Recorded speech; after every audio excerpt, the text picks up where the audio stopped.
Ya, selamat datang di channel IUV Classroom. Ya, kali ini saya akan menjelaskan tentang pengantar materi kewirausahaan.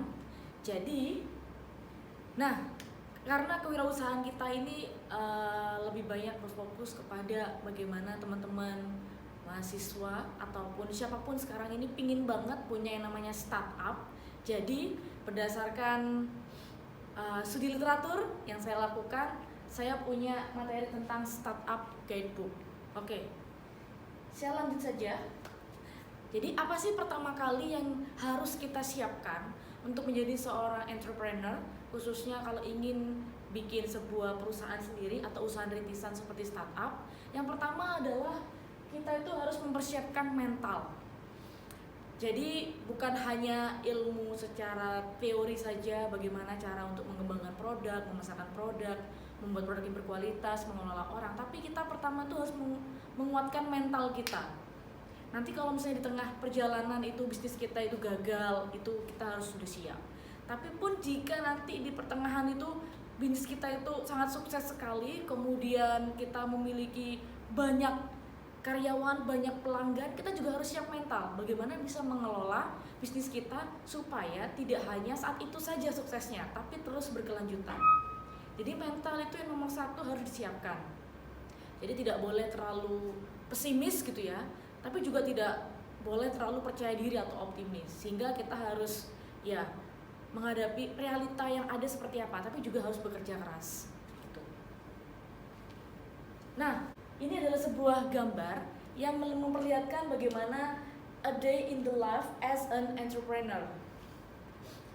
Karyanya Derek Halpern. Nah, kita lihat bahwa yang pertama itu kalau lagi pingin bikin sebuah usaha itu terlihat I'm excited ya, sangat menggebu-gebu gitu ya. Aku pengen banget bikin usaha sendiri, aku sudah punya produknya, aku bisa ini gitu. Jadi sangat excited sampai nggak sabar gitu, pengen cepet-cepet jalan usahanya. Kemudian pada saat sudah berjalan, kemudian diagramnya menurun. Wah, ternyata susah banget ya, ternyata berat banget ya menjalankan usaha ini. Kok belum ada satupun konsumen yang mau beli produk atau jasa yang kita tawarkan. Ini dia, sudah mulai menurun. Kemudian ini juga misalnya pada perjalanan kemudian tiba-tiba ada orang yang tertarik dengan produk kita, wah dia naik lagi diagramnya. Nah, it's working. Akhirnya ada orang yang mau beli atau menggunakan produk atau jasa kita, naik lagi diagramnya. Kemudian turun lagi, ini seperti roller coaster ya, turun lagi. Nah, wah aku mengacaukannya.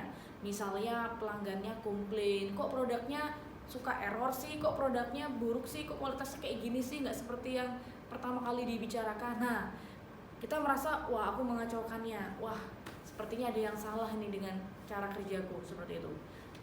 I mess up, ya turun.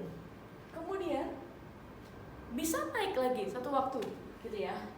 Give up the good for the great. Nah, kemudian sadar, wah aku nih nggak boleh putus asa nih. Putus asa itu adalah salah satu cara bisnis ini bisa mati. Jadi aku harus semangat lagi. Nah, mulai lagi menanjak gitu ya. Jadi sudah turun, naik, turun, menanjak lagi. Udah mulai punya semangat lagi untuk memberikan perbaikan terhadap produknya yang kemarin-kemarin yang kurang bagus. Nah, kemudian turun lagi dengan ini sudah kondisinya sudah di pertengahan gitu ya, sudah mungkin sudah berjalan 1 tahun atau 2 tahun gitu ya, atau 3 tahun, pokoknya sudah mulai sedikit measure, kemudian sangat drastis turunnya. I think I'm going bankrupt. Nah, ini berpikir bahwa kok sepertinya saya tidak bisa meng-hire orang lagi ya, karena modalnya belum pas gitu, belum balik modal. Jadi yang kerja tuh hanya saya sendiri, tidak bisa meng-hire orang, sehingga banyak sekali permintaan-permintaan yang tidak bisa dipenuhi. Atau ada hal-hal lain yang membuat bahwa kok sepertinya modal ini sudah mulai berkurang banyak dan tidak ada investor yang mau untuk memodali perusahaan ini, dan sepertinya saya akan bangkrut nih kalau kayak gini terus. Nah, sudah mulai berpikir, sudah mulai stres nih. Kemudian ini bisa naik lagi jika I'm good. I don't know why I get so down on myself. Kemudian suatu ketika mungkin sudah healing gitu ya, sudah mulai dapat pencerahan. Nah, kemudian agak sedikit berpikir, wah kenapa kemarin tuh aku down sekali ya. Ya nggak ngerti kenapa kemarin so down. Karena biasanya teman-teman kalau kita tetap kerja, tetap optimis gitu ya, tetap kerja keras seperti biasanya, tetap optimis meskipun ada masalah-masalah yang terjadi di tengah, dan itu kalau dipikir secara nalar, wah seperti ini akan bangkrut nih, dan sepertinya nggak akan berjalan nih. Tapi ya Tuhan punya kehendak lah kalau kita tetap terus berusaha dan berikhtiar. Jadi kalau misalnya sudah seperti itu, pasti akan ada jalan gitu ya, seperti satu tagline perusahaan startup yang sudah besar, pasti ada jalan gitu ya. Nah itu, nah kemudian berpikir, wah kemarin kenapa aku sangat down ya, gitu. Terus ya ternyata aku baik-baik saja, setelah dijalani ternyata it's okay, never mind. Nah kemudian ini juga bisa lagi turun lagi dan berpikir, I was wrong, I suck. Jadi wah ternyata enggak, ternyata aku salah, kemarin-kemarin tuh tidak berjalan normal. Tapi ya begitulah, jadi emosi pengusaha itu naik turun gitu ya, karena seperti pendapatannya juga naik turun. Jika seorang entrepreneur tuh kalau misalnya dia setiap hari kerja keras, maka pendapatannya pun juga akan banyak setiap harinya. Tapi dimana jika dalam 1 atau 2 hari saja dia tidak berjualan atau dia tidak bekerja gitu, maka ya nggak ada penghasilan juga. Jadi memang seperti itu teman-teman, beda dengan yang bekerja kantoran. Dia 1 hari nggak bekerja karena sakit atau karena libur, dia bisa izin atau cuti, tapi gajinya tetap 1 bulan. Lah kalau misalnya pedagang yang memang itu pendapatannya harian, seperti sekarang ini wabah corona ini teman-teman, banyak yang di lockdown kota-kota atau negara-negara, terus yang berdagang bagaimana kalau nggak ada yang beli, padahal dia penghasilan dari situ tiap harinya. Nah itu, jadi naik turun, dan terakhir adalah naik. Wait a second, my life is great. Jadi tunggu sebentar, jangan putus asa dulu. Ternyata tidak seperti yang saya bayangkan sebelumnya. Perusahaan saya tidak bangkrut dan saya tidak salah, dimana saya tetap optimis, tetap percaya diri dan tetap berikhtiar, maka tetap jalan usaha saya. Bahkan mungkin bisa lebih dari yang sebelumnya saya bayangkan. Jadi itu. Jadi pada akhirnya bahwa kalau kita tetap menjalankan dengan punya mental yang kuat, maka yang terakhir, tunggu dulu, hidupku ini ternyata keren loh, aku bisa sampai di titik seperti ini. Tapi kalau mentalnya nggak kuat, mungkin sampai yang di I think I'm going to bankrupt gitu ya, mungkin ya sudah selesai gitu, nggak jalan lagi kalau sudah mentalnya sudah lemah. Nah ini dia, kalau bikin bisnis itu terkadang terlihat plan kita itu mulus-mulus saja. Oh iya, aku mau bikin usaha buka cafe, misalnya sekarang ini banyak banget orang yang jualan kopi ya, ada Lain Hati, Janji Jiwa, dan lain sebagainya, kopi kenangan gitu. Kayaknya enak deh bikin usaha itu. Aku juga mau bikin, karena aku sudah bisa bikinnya, karena aku pernah bikin pernah kursus barista misalnya, seperti itu. Jadi plannya itu lurus-lurus aja, nggak ada masalah. Nah tapi realitanya setelah mencoba untuk menjalaninya, wow ternyata terjal sekali. Ternyata tidak seindah yang aku bayangkan sebelumnya. Ternyata bisnis itu banyak banget yang dipikirkan dan kompleks ya teman-teman ya. Bikin usaha sendiri tuh kompleks banget, harus mikirin keuangannya, harus mikirin strategi pemasarannya, harus mikirin bagaimana persediaan barang-barang atau bahan-bahan mentahnya, produksinya, distribusinya, kemudian mengelola karyawan kalau punya, kemudian cari lagi tempat dan lain sebagainya. Pokoknya sungguh kompleks sekali. Jadi nggak bisa dibayangkan cuma mikirin satu hal aja, enggak. Cuma mikirin produk dan jasanya aja, enggak.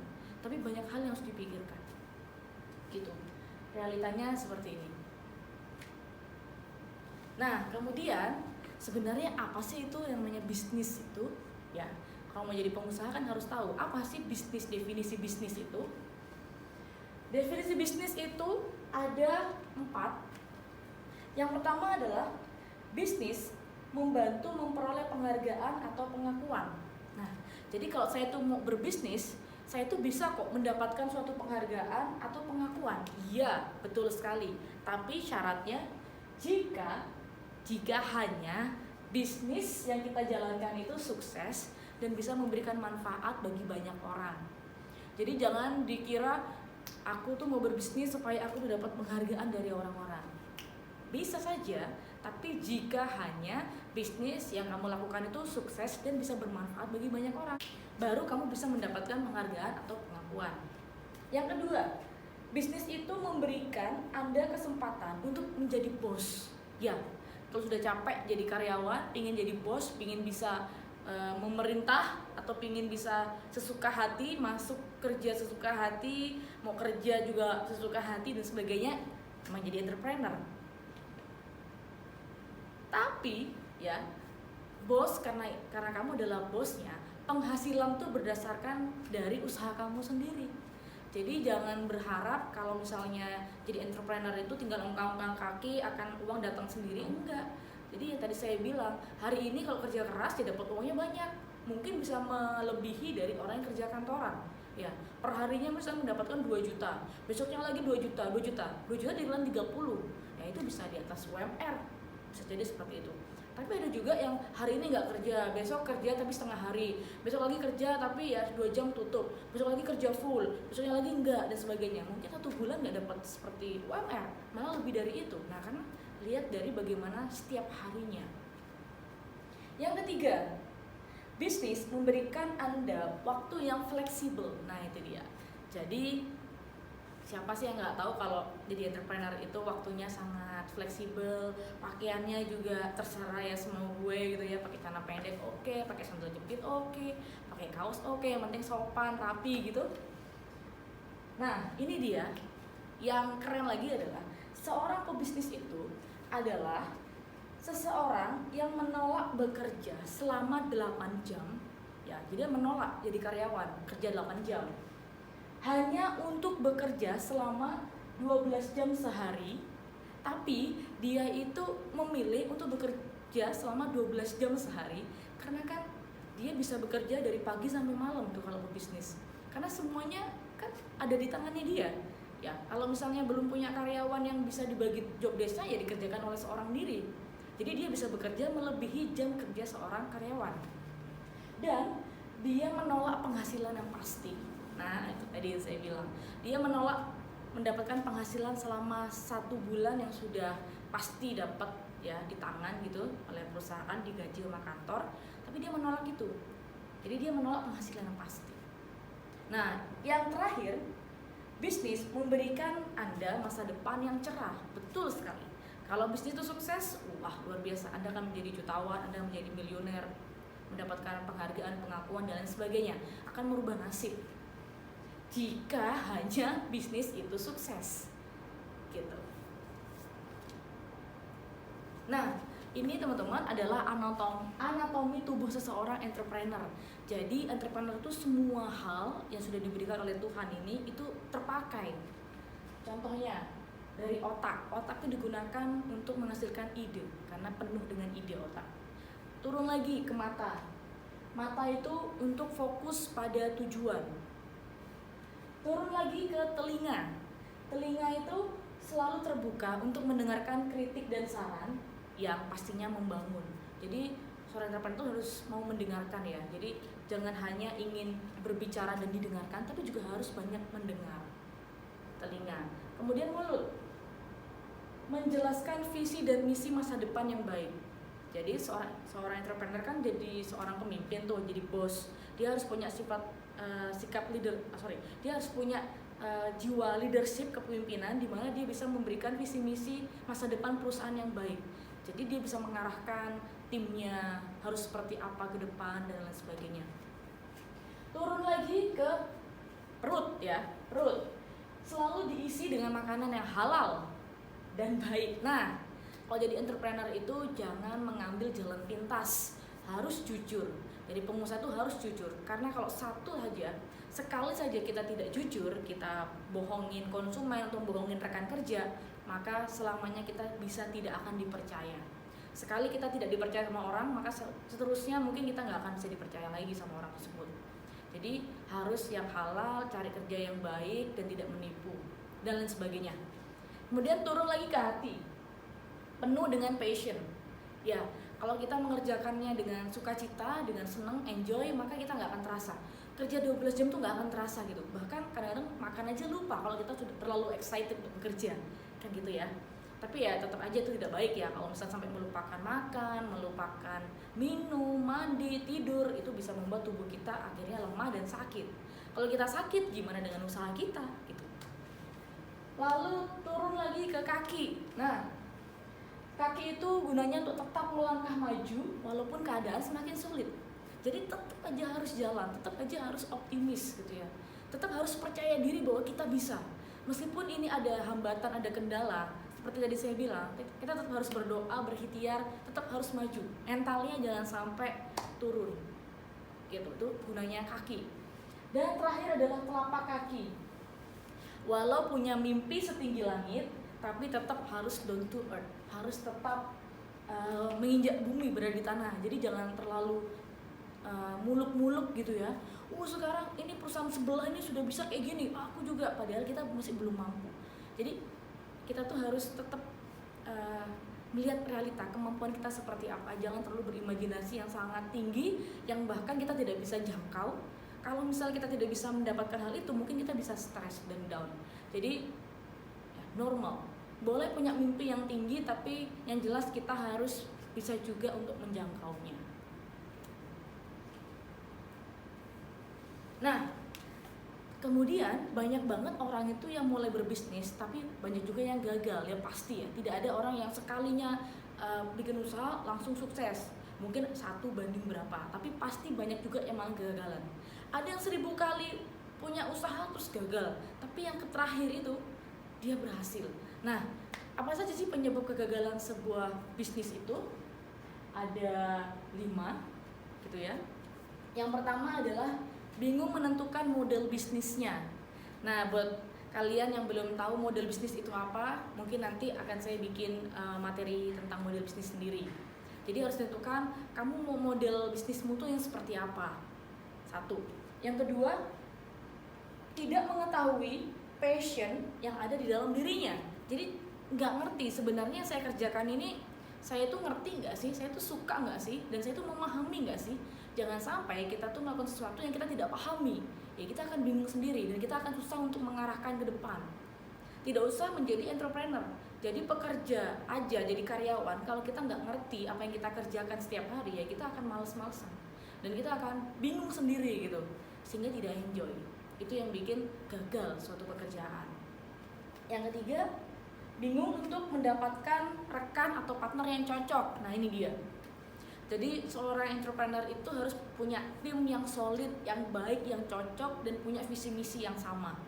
Jadi nggak bisa sih seorang entrepreneur, apalagi kalau bikin startup gitu ya, dalam dunia digital saat ini tuh kerja sendirian, nggak mungkin. Karena apa?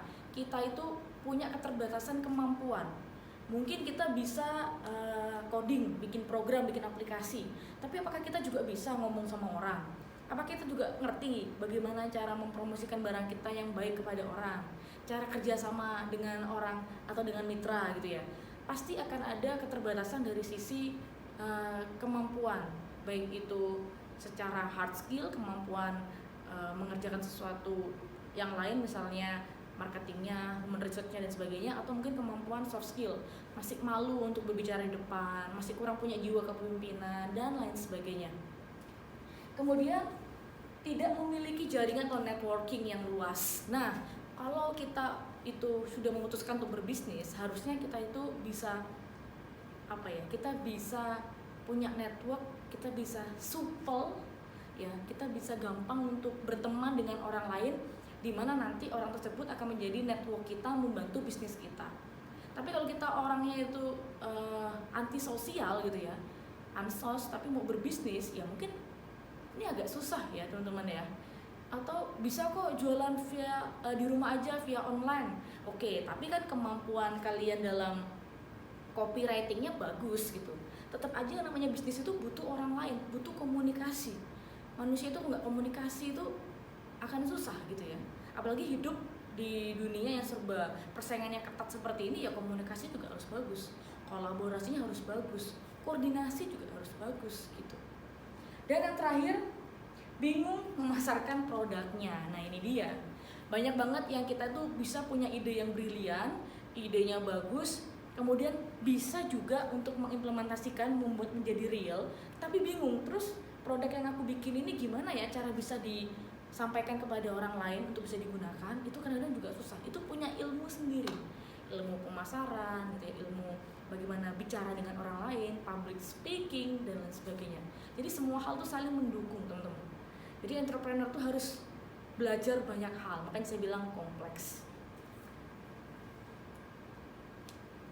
Nah, oleh sebab itu, saya harus melakukan apa dong? Karena kalau jadi entrepreneur kan katanya sungguh kompleks sekali. Ini dia, satu, harus punya niat yang kuat, jadi nggak setengah-setengah. Biasanya orang yang cuma setengah-setengah itu kalau ada kegagalan itu ya bisa langsung down, atau kadang-kadang kalau misalnya dia langsung sukses, dia akan berpuas diri sehingga dia nggak punya suatu inovasi yang baru lagi, sehingga bisnisnya stuck di situ dan kalah dengan kompetitor yang punya inovasi baru. Satu, punya niat yang kuat. Yang kedua adalah fokus ya, fokus untuk mengerjakan pekerjaan yang dia lakukan sekarang. Jadi nggak setelah mengerjakan ini, aku pengen nyoba yang lain, pengen nyoba lagi. Jadi semuanya jadinya keteteran gitu. Jadi terabaikan karena loncat-loncat, nggak fokus. Yang ketiga, punya komitmen. Jadi kalau misalnya memang harus misalnya nih bekerjanya memang harus full ya, tidak bisa ditunda-tunda, ya harus komitmen. Misalnya biasanya nih kalau jadi pegawai jam 5 sudah sampai rumah, istirahat, bermain dengan keluarga. Kalau jadi entrepreneur mungkin jam 5 tuh baru meeting, baru ketemu klien, karena disesuaikan dengan jadwal. Ya harus komitmen, jangan sampai menunda atau membatalkan meeting dengan klien hanya untuk biasanya aku jam 5 udah nyampe rumah kok dan sebagainya. Itulah resikonya jadi seorang entrepreneur. Atau mungkin jam 10 masih bekerja karena masih koordinasi dengan tim dan lain sebagainya, atau mempersiapkan hari esok untuk berjualan. Ya tetap harus komitmen gitu ya. Dan yang terakhir adalah harus rasional. Ya, seorang entrepreneur tuh harus melihat secara rasional, ini bisa nggak sih kita lakukan dengan kemampuan yang ada, dengan research yang ada, bisa nggak sih? Kemudian kompetitor bagaimana? Ya tadi itu ya, jangan terlalu tinggi imajinasinya. Jadi kayak telapak kaki tadi, tetap harus down to earth, rasional. Nah, kalau semuanya ini sudah dilakukan dengan baik ya, sudah punya keempat hal ini, maka kita bisa mengerjakan dengan happy. Karena kalau kita bekerja dengan bahagia, dengan happy, maka sesuatu itu tidak akan terasa beratnya. Gitu. Nah, dan ini adalah step by stepnya yang harus dilakukan untuk bisa menemukan sebuah ide atau bisa berbisnis. Yang satu adalah pasti tentukan dulu ide bisnisnya. Nah, mau jualan apa ini gitu ya, tentukan dulu idenya. Kemudian gak cuma jualan saja, saran saya adalah bisnis yang Anda lakukan, ide yang Anda temukan itu harus bisa bermanfaat bagi banyak orang, harus bisa memecahkan masalah bagi banyak orang, yang itu nanti akan dipakai sama orang. Kalau idenya itu hanya menguntungkan diri sendiri, tidak memikirkan orang lain, ya saya rasa sih akan susah untuk bisa berkembang gitu. Yang kedua, pilihlah tim yang tepat. Sekali lagi, bahwa bisnis itu nggak bisa dikerjakan seorang diri karena keterbatasan manusia itu ya. Tidak ada manusia itu yang sempurna, tidak bisa semuanya, enggak. Jadi kamu harus bisa memilih tim yang tepat. Jangan asal comot karena dekat sama ini, ya sudahlah bareng. Asal ini karena saudara saya, ya sudahlah diterima. Tapi mereka tidak berkontribusi positif dari usaha yang kamu rintis. Jadi akan sia-sia, buang-buang waktu. Karena harus ngajarin dari awal. Jadi istilahnya kayak kamu akan kerja 2 kali gitu. Karena mereka sebenarnya nggak mampu, nggak punya expert di bidang yang kamu berikan ke dia di usaha kamu. Jadi percuma, sia-sia. Jadi pilihlah tim yang tepat dan sesuai dengan visi misi perusahaan. Kalau misalnya dirasa dia kayaknya tidak pas nih, tidak cocok dengan metode kerja yang ada di perusahaan kamu, ya kamu harus bilang bagaimana ini kelanjutannya. Kalau mau tetap di sini ya harus mengikuti apa yang harus jadi aturan di sini ya. Kalau misalnya tidak cocok dengan metode kerjanya, ya bolehlah untuk mencari pekerjaan yang lain. Harus tegas. Yang ketiga, buat bisnis plan atau model bisnisnya. Nah, ini mau seperti apa model bisnisnya? Ya, siapa customernya? Strateginya, tentukan STP-nya, segmentasi, targeting, positioningnya mau kayak gimana? Kemudian taktiknya, value propositionnya mau seperti apa? Kemudian strategi pemasarannya mau kayak gimana? Nah, prosesnya di situ. Terus harus bagaimana mengelola timnya, ya, research-nya. nggak cuma tim doang, nggak cuma manusia aja, tapi fasilitasnya, teknologinya lu harus bagaimana ini gitu. Jadi tentukan bisnis plan atau model bisnisnya. Dan yang terakhir adalah eksekusi, jangan lupa.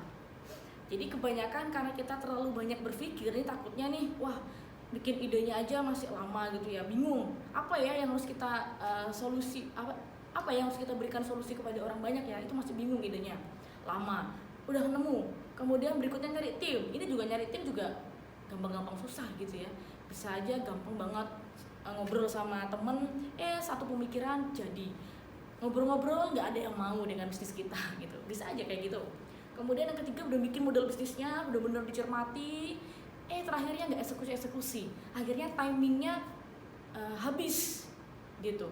Ada orang lain yang duluan untuk membuat hal yang seperti kita punyai gitu. Nah kita jadi yang kedua, timingnya sudah kalah timing gitu, karena nggak ada eksekusi sama sekali, hanya di pikiran aja. Nah itu juga nggak bagus teman-teman. Jadi ya seperti itu ya. Nah itu tadi adalah bagaimana sih caranya kita supaya bisa untuk menjadi seorang entrepreneur, langkah-langkah awalnya seperti apa.